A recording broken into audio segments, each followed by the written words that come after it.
All right. Welcome, everybody. Tonight we here especially have AJ talking to us about communication. He's going to walk through some of the principles in communication and tell us some things he's learned, I think, through the process. And we're excited to have him here with us and grateful for the volunteers that serve Rise Up and obviously for those in attendance tonight with Rise Up. And if you're catching this online as well, this should be a good informational session. So AJ, I'll give it to you if you want to introduce yourself and maybe do a little background and then go right into it. Yeah, sure. Very good. So I am AJ Davis. I serve as the Vice President of Community Engagement at the Ronald McDonald House Charities of Greater Chattanooga. I also serve as on the board at Rise Up. And so happy to be here this evening to share just a little bit about communication. And so I do have a slideshow that is derived from a presentation that I've done in the past as it relates to leadership and communication. But I will probably deviate some from that, actually, probably a considerable bit, share a little bit of my own story in terms of just evolving as a communicator, because I'm always in the mind that communication is arguably one of the most difficult skills on the face of the planet. You will never stop learning how to be a good communicator, because in large part, right, communication excuse me, requires a relationship, but it also requires you encoding a message, right? Sending that message, and then someone who is a receiver decoding that message and making sure that they understand what you have actually tried to communicate. And so much gets lost in that encoding and decoding process. And so, how do we clear up the confusion? How do we clear up the murky waters to help us become better communicators? And so let me share here. It's cool. They got different layout options. It's the first time I've seen that. Very cool. All right, perfect. So communication done well. Now too, right? I'm always of the mind that it's better when you're able to interact with folks that are on the call. So I will be asking questions as we go through this, and so it will be more enjoyable for you all if you guys communicate back with me, and we have a dialogue on the subject as opposed to me lecturing for the next little bit. But communication as a tool, right? So there are some fundamentals, and I think when it comes to communication. And so first and foremost is clarity, right? Ensuring that your message is easily understood. However, I would argue that this is one of the most difficult things to be able to do. Why? Because we as people, we come into any kind of relationship with baggage, right? No matter how old you are, but particularly too, if you're at an age where you start to be able to communicate, where you start to be able to verbally talk to someone, right? You come to that situation, to that relationship with experiences, with mindsets, with worldviews, frameworks that have been shaped throughout the course of your life, be you 3 years old, 30 years old, 90 years old, doesn't matter. And so clarity is a key, I would say, point of communication, because it's arguably the hardest thing to do when it comes to communication, right? Being clear in your message, because how someone is receiving that message, even if you thought you were crystal clear, even if you thought, man, I spelled it out perfectly, but how someone receives a message matters tremendously, because what you could have maybe intended your message to be might not have been received in the same way, right? And so intention is good and fine and dandy and it all goes well, right? But how somebody actually receives that communication matters significantly. And so, not to say that your intent, right, might have been unpure, or right, that you didn't intend to cause harm or anything like that with your communication, right? But how somebody actively receives that communication could vary from your intent. And so being able to then, right, have a conversation, another, right, conversation about clarity of communication, being able to apologize when and where appropriate, and be able to work through those things is key. But with that too, right, anytime you engage in any type of conflict, right, which sometimes when we're unclear about our message is going to result in conflict, it's important that we actively listen. And a lot of times too, at least from my own experience, people listen to respond instead of listening to actually understand what the other person is saying. And I think a lot of that has to do with pride. We want to be right, regardless of right who we're interacting with. Right, as kids, even though psychologically you might know mom and dad know best, a lot of times though you probably disagree. Right? You think you are the captain of your own ship, you are the master of your fate, right? And so you might say, no, like you don't understand. Jimmy really is a good influence, and like he's super cool, and I don't understand why you won't let me hang out with him. Well, maybe it's because mom and dad see something that you don't. But we get defensive, right? When people especially start to tell us no. And so how do we start to emotionally regulate, dial ourselves back and say, all right, even though I want to stand my ground and I want to be right in this situation, maybe just maybe I'm wrong. And so how can I go into this conversation with a posture of wanting to actively listen to the other person, to actually understand where they're coming from, to understand their intent, to understand their heart behind the communication, right? And then how can I convey my point in hopes that they might also understand where I'm coming from? And so if both parties aren't willing to actively listen, to give somebody your full attention and to engage, to be able to understand somebody else's perspective, it's inevitably going to lead to conflict. And so with that too, right, you got to have empathy. If you are not communicating with someone that you do not have a trusting relationship with, someone that you feel you have a strong relationship with, and that who you can consider their feelings and their perspective, then it's going to be really difficult to try to successfully communicate with that person. And so we always want to strive to be empathetic in our listening, right? Because that is going to cultivate that trust. That's going to cultivate a depth of relationship that not only I think grows one another, right? Grows the two parties involved in that communication, right? But it just helps you to better understand who you're talking to, right? What they're about, what their strengths are, what their weaknesses are. And so empathy in communication is a powerful tool that we have, but so is transparency. Right? Has anybody been involved in a conversation, and you can just show hands? Has anybody been involved in a conversation where maybe somebody's asking you questions and maybe somebody asks you, say, hey, how are you? And they really want to know how you're doing, but you're so used to saying, oh, I'm fine. How are you? And you're not actually open and transparent and vulnerable with that person. Has anybody ever had that happen or that's happened to them? Okay, a couple people.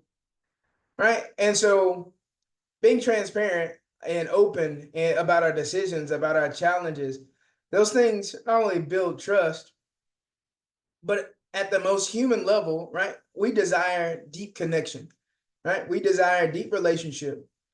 We desire, right, to know and to be known. And so if we aren't transparent with who we are, right, if we aren't vulnerable, right, with letting others in, then it's going to be really difficult to build those relationships. But a mentor of mine years ago, he told me this statement that stuck with me. He said, you want to be authentic with everybody, but maybe you don't want to be the most vulnerable with everybody. And I think that's true. You always want to show up to any conversation, any connection that you're trying to make with your most authentic self. Right? You want to bring the fullness of who you are to that conversation. But you also too probably don't want to lead with, well, yeah, let me tell you about this time in third grade when me and dad got in this really big argument and I was so upset and I went and stomped away and I told him that I hated him and then he ended up right spanking me and sending me to my room and took away my PlayStation, right? Like that's probably a little bit much. And maybe there's a time and place, right, to share those things, but knowing right when to be transparent, when to be vulnerable, and who to be vulnerable with, who to be the most transparent with, takes a little bit of discernment, takes a little bit of trial and error, and that's okay, because one of the things, right, I think that we don't give ourselves enough grace for is making mistakes in communication, right, and having that empathy in our communication. And so to know and to be known, right, you have to be willing to be transparent. You got to be willing to be vulnerable with right a few people that are around you that are in your close circle of friends that you can call on, that you can trust, and that right you can be open and authentic with. But then feedback, right? Giving constructive feedback, open of acceptance of feedback to others, receiving fosters growth and improvement. How many of y'all are familiar with this concept? It's a psychological concept, but a growth mentality versus a fixed mindset. Growth mindset versus fixed mindset. Anybody heard of this before?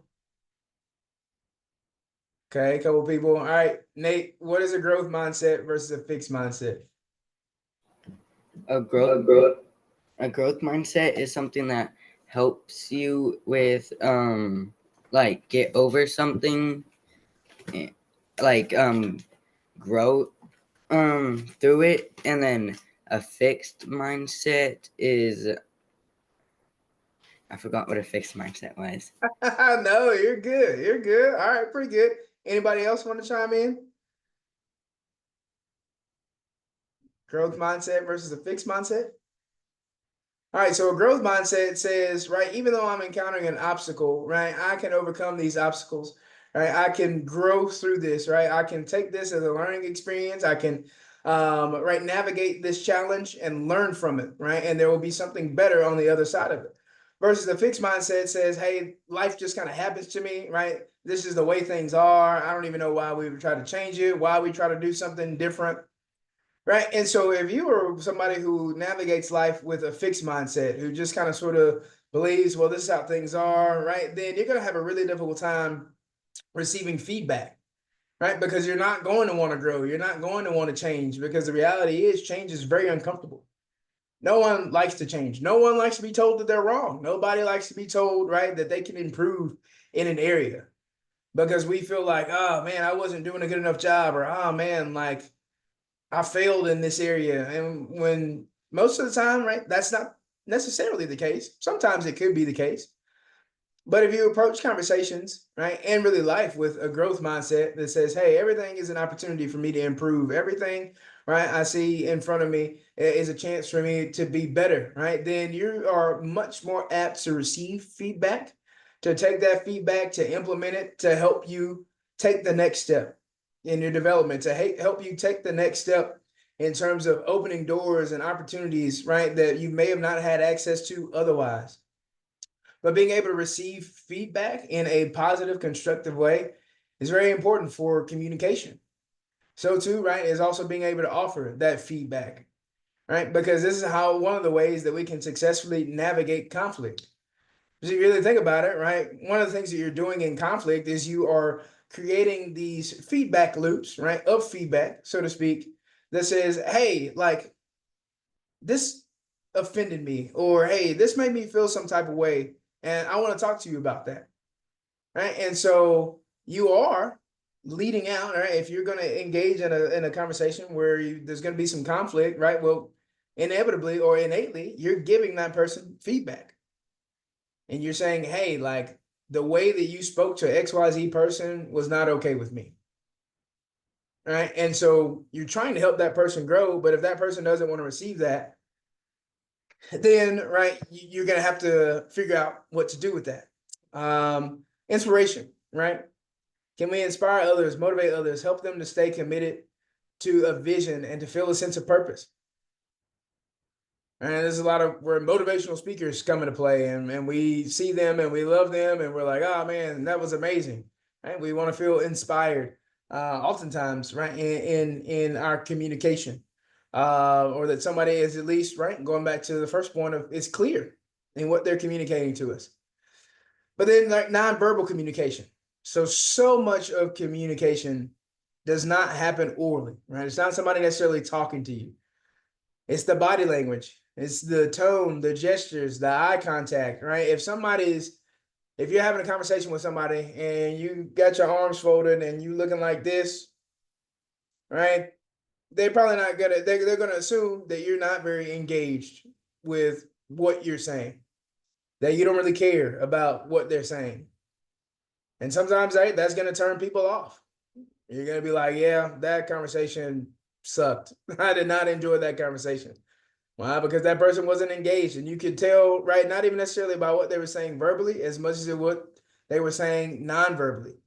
And so your body language and communication matters, because that's actually how most of communication takes place. And so I want us to think about a time where, and we'll take a couple minutes to do this, and then we'll just kind of sort of whoever wants to answer can. But think about a time when you've miscommunicated with someone. What happened as a result of that miscommunication, and how did that impact the relationship? So we'll take a couple minutes to think about it. Then I'll share first, and then I'll turn it over to whoever wants to share on the call.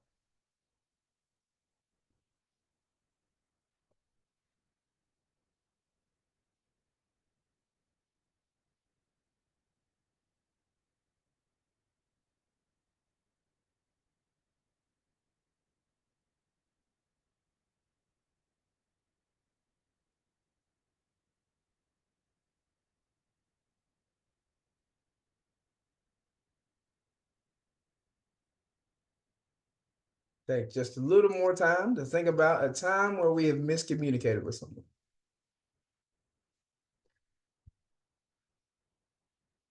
All right. So I'm going to kick us off, and then I will turn it over to you guys. So as I mentioned, right, I oversee community engagement here at the Ronald McDonald House. And so much of that has to do with relationship building. That is the fundamental, like foundational block of really this job. Because it really kind of sort of operates in two spheres for our organization. So the first is volunteers. So I function in a lot of ways like a volunteer manager. So I'll send out messages to volunteers. I'll coordinate volunteers. I will onboard and train new volunteers, recruit volunteers, recognize volunteers. A lot that has to do with volunteer management.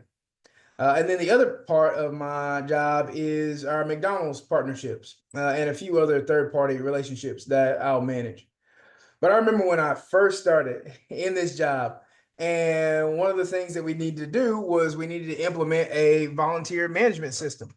But two, right, we had just gotten a new CEO.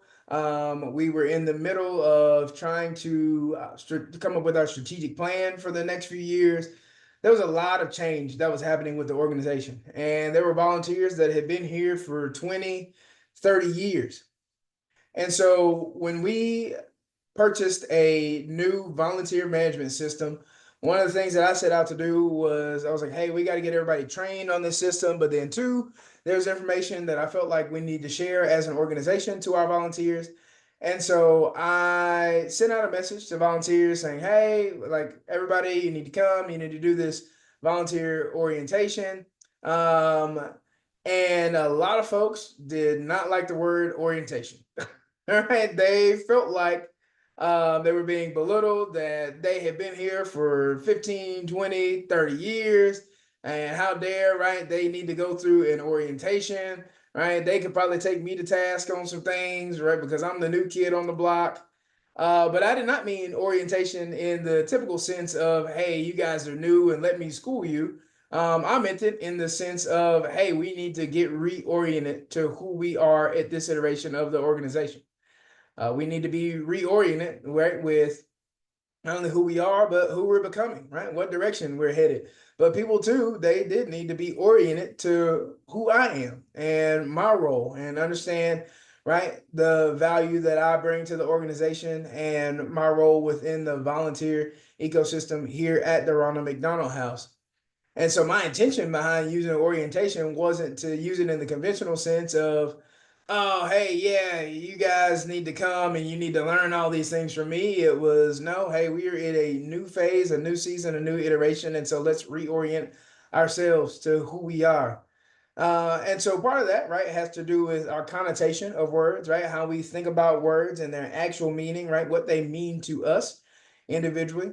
But part of that also too has to do with, right, a point that we was talking about earlier in terms of clarity of communication.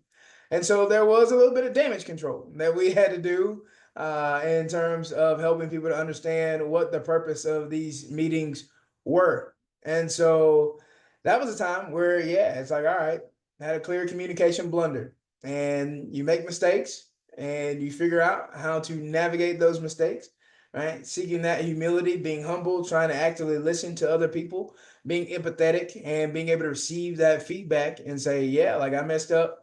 Here's the plan to fix it. So Right now, I have a pretty good relationship in terms of how it impacted the relationship with volunteers. Most of them have probably even either forgotten about it or have moved on. Many of them don't harbor any bitterness or anything like that towards me. But for a while, yeah, it did make it a little bit difficult, and we were on the verge of losing a couple folks. But our now director of house operations, she had a really good relationship with several folks, and so she saved a couple of those relationships. And so sometimes having another person, another intermediary can also help you when it comes to communication. So what about somebody else? Tell us about a time where you miscommunicated with someone and what happened as a result of that miscommunication.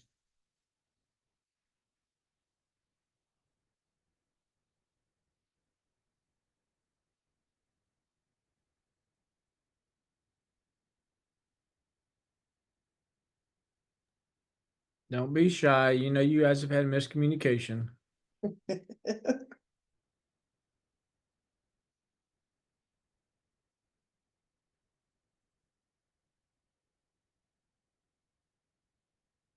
So you guys are perfect communicators. Nobody has ever miscommunicated with anybody ever. You've been perfectly understood throughout the entirety of your life. You've never had any conflict with anybody as a result of something you accidentally said or done.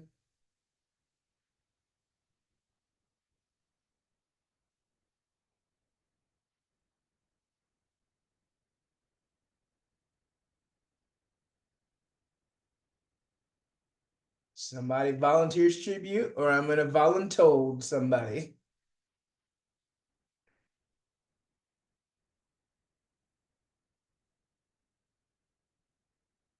All right, Blake, since you're the oldest, you have the most experience. I know you got a time where you've miscommunicated with somebody.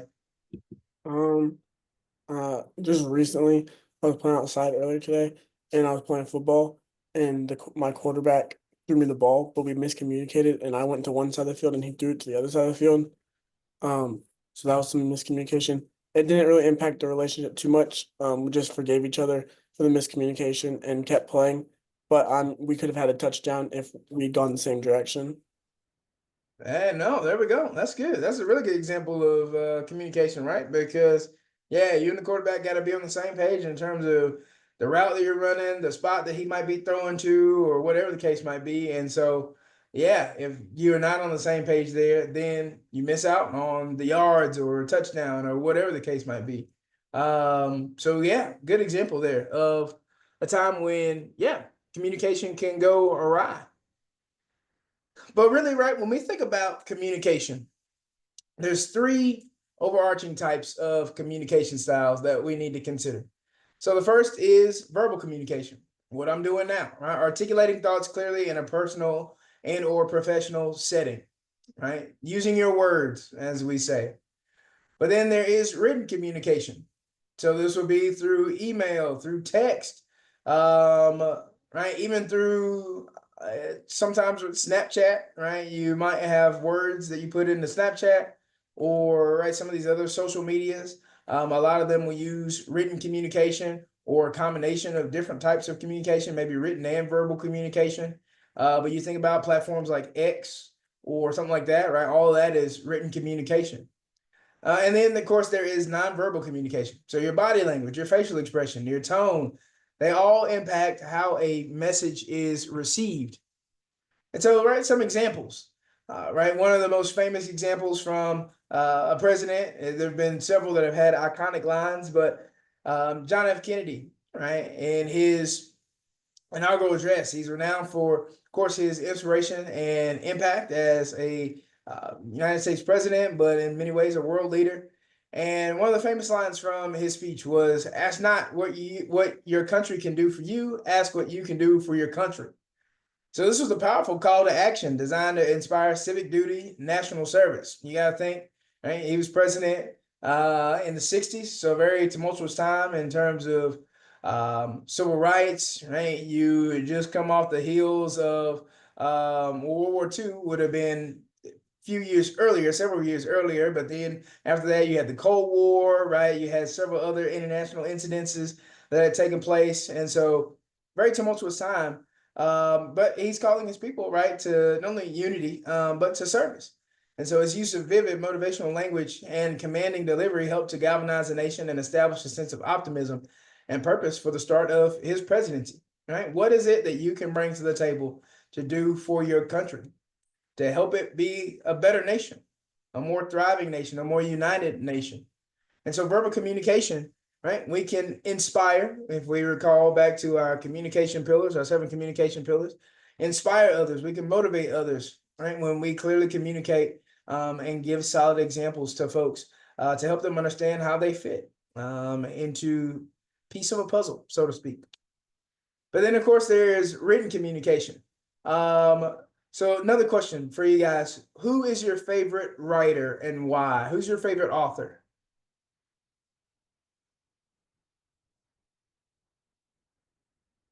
Or one of your favorite authors? You might not have a favorite that you can pick just outright, but Izzy, I see your wheels turning. Who you going with?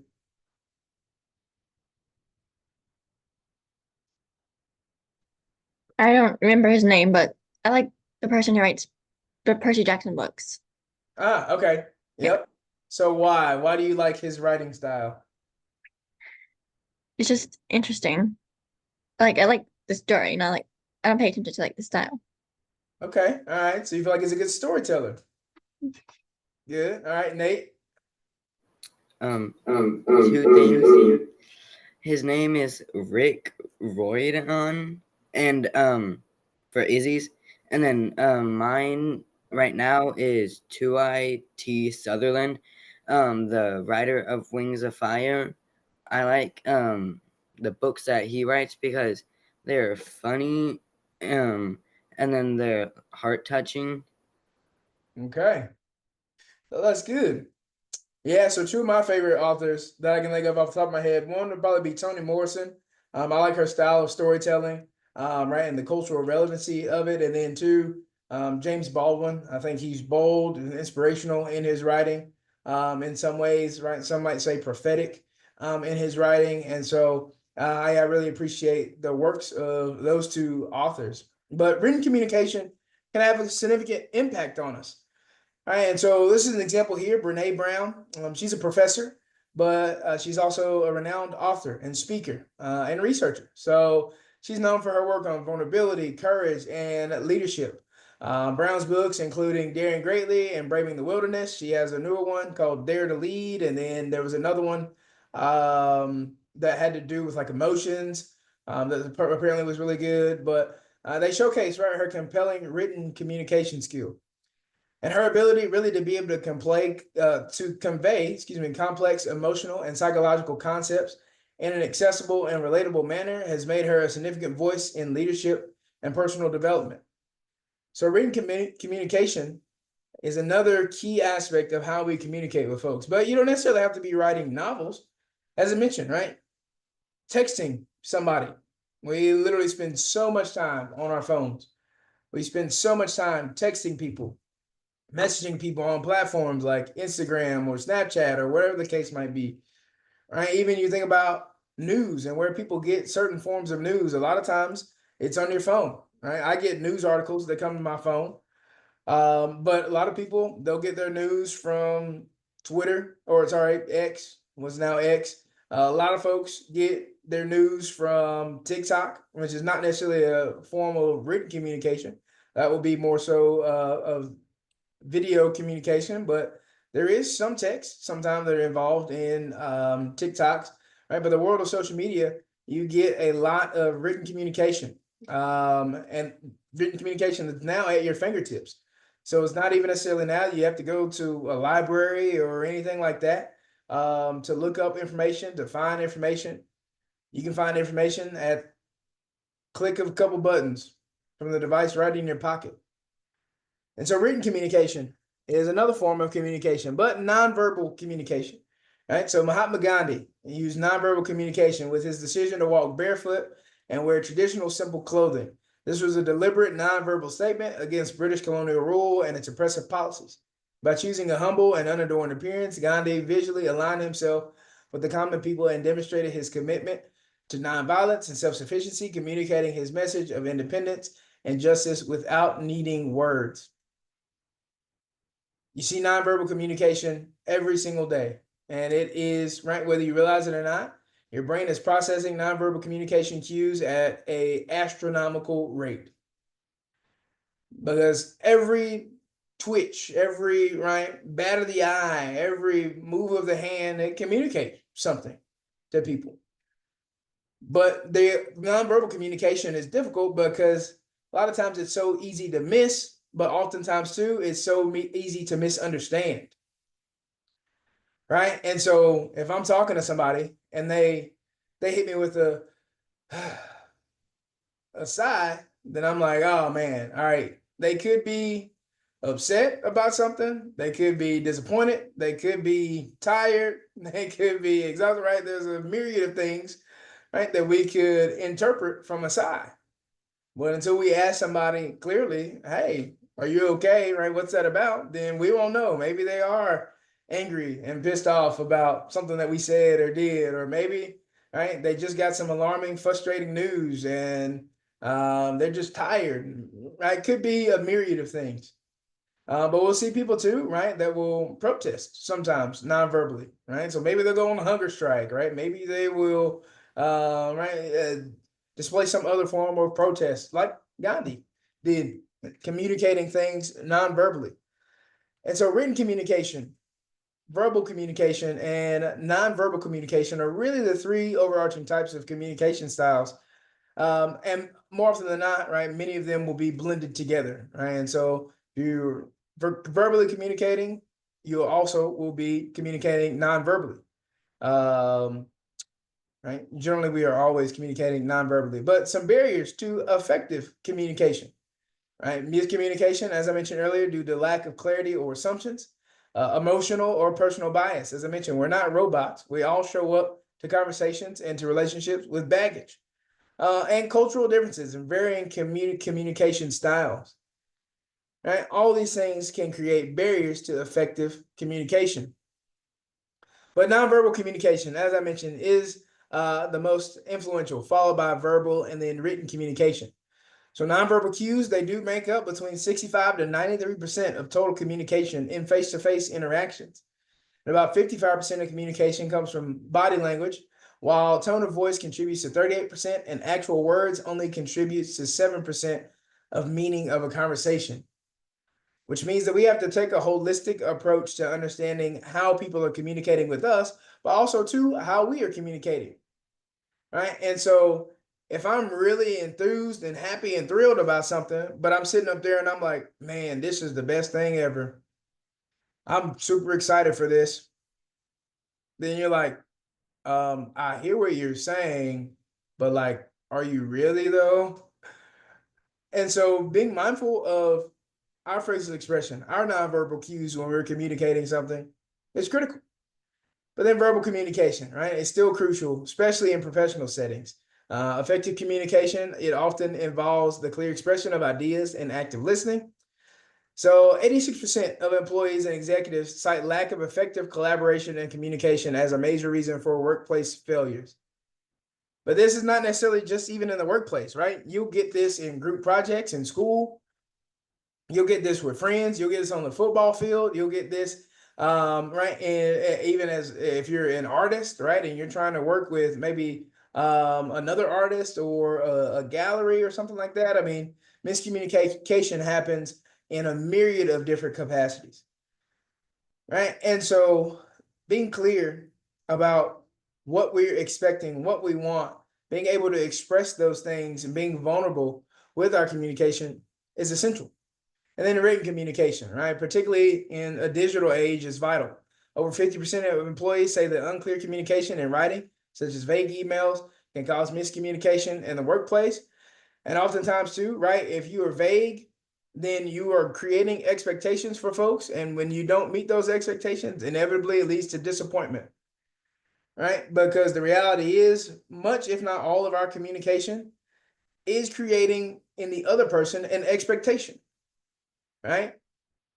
Even if we're just having a cordial interaction with them, once we walk away from that conversation, we say, wow, like that was pleasant. I enjoyed that. I appreciated that person. And so the next time we encounter that person, we expect to have another cordial, right? Maybe meaningful interaction. But if we didn't have a great interaction with a person, then guess what? Now an expectation has been created, right? That, man, I don't really want to interact with that person anymore. They were rude, they were off-putting, whatever the case might be.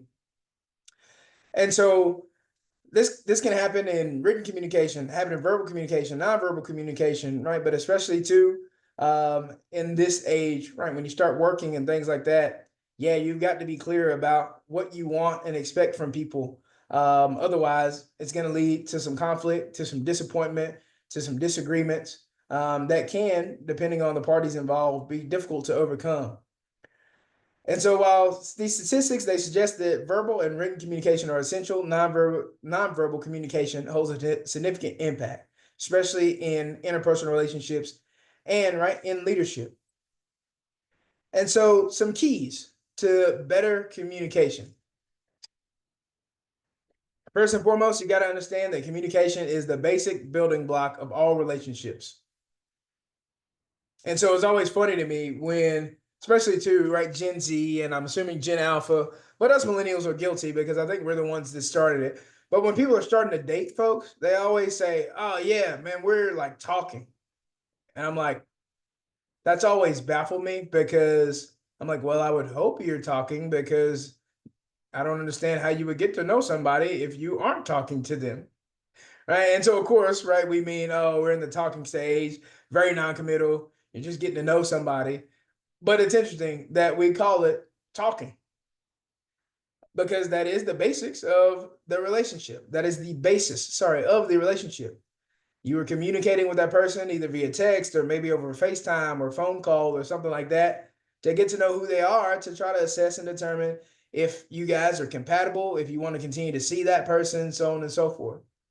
And so it is the foundational block for any and all relationships. But communication is a two-way street. As I mentioned, right?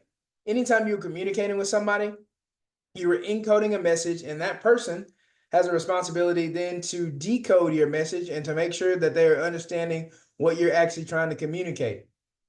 And so sometimes, right, messages can get twisted up and entangled in the process. And that's when you get, right, what we call lost in translation, right? And so you got to understand that, hey, I'm dealing with a person and that it's not just all me, and I expect them to just be able to fully understand me, especially too if I haven't clearly expressed something, right? But it's a two-way street and it goes both ways. And so it involves active listening. A lot can get in the way of good communication, right? We talked about earlier some barriers to communication. So you got to keep in mind that, man, there can be sometimes some significant barriers to good communication. But good communication, it also takes practice and effort. Nobody wakes up and all of a sudden, just like that, is a brilliant communicator. Right? Some of the best speeches that have ever been delivered have been rewritten time and time and time again until the final product has been presented. Right? Even think about some iconic speeches like Martin Luther King's "I Have a Dream" speech. So if you know anything about the history of that speech, it was kind of sort of off the cuff.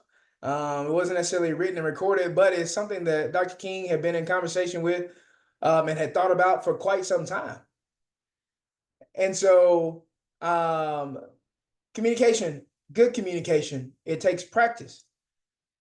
It takes failure, right? But it takes effort and willingness to work at it. But two, right? Remember, note that the more people are involved, the more complex the communication will be, right? Because now you're dealing with people from all different kinds of backgrounds, experiences, cultures, so on and so forth, right? And that is going to make the communication process more difficult, more convoluted, and more complex. But lastly, right, communication at some point inevitably will lead to conflict. But conflict, right, ultimately should lead to a compromise, a new solution, not a winner and a loser. Remember earlier I said oftentimes in our communication, we want to be right. And we want to have the final say. We want to walk away feeling like, yeah, that's right. I knew what I was talking about. And sometimes, right, that is the case. There is such thing as objective truth. So if you're arguing with somebody that 2 + 2 is 4 and they insist that 2 + 2 is 5, objectively, they are wrong. So maybe sometimes, right, you got to figure out what heels you want to die on. But most of the time, it's not that black and white when it comes to communication. Most of the time, right? Maybe you're arguing about where you want to go eat, right? Maybe you arguing about like finances. A lot of families, a lot of marriages argue about finances, right? Maybe you're arguing with your friends about what location you should drop in a video game, right? Maybe it could be a petty argument about something, right? But ultimately, it should lead to a compromise.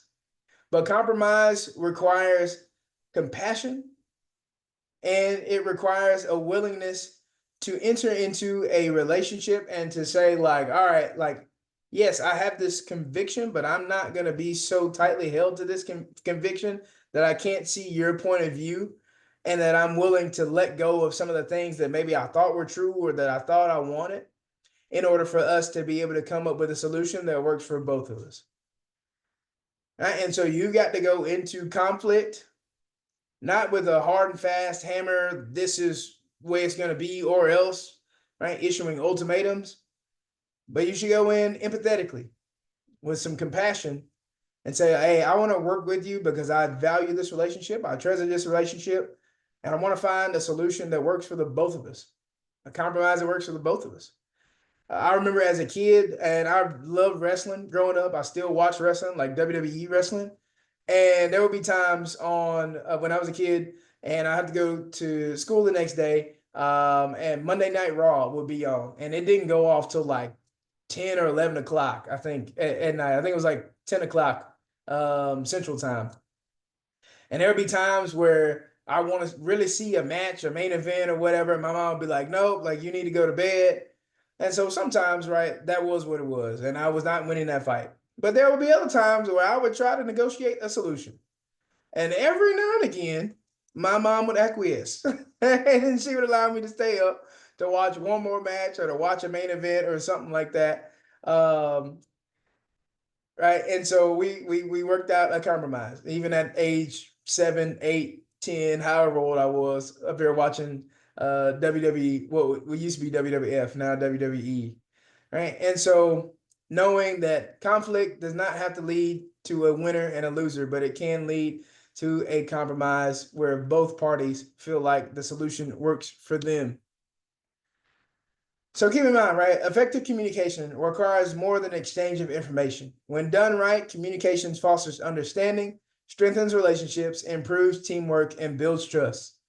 And at the end of the day, that trust is foundational to any and all relationships. Because if you can't trust somebody, then you're not going to want to foster understanding. You're not going to want to strengthen that relationship. You're not going to want to improve upon teamwork.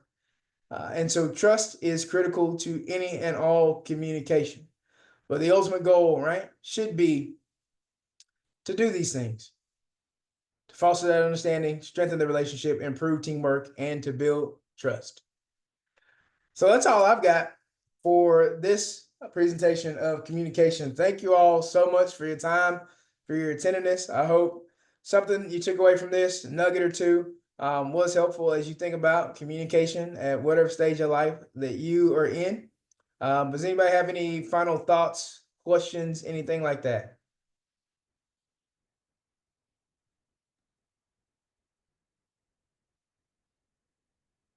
Awesome.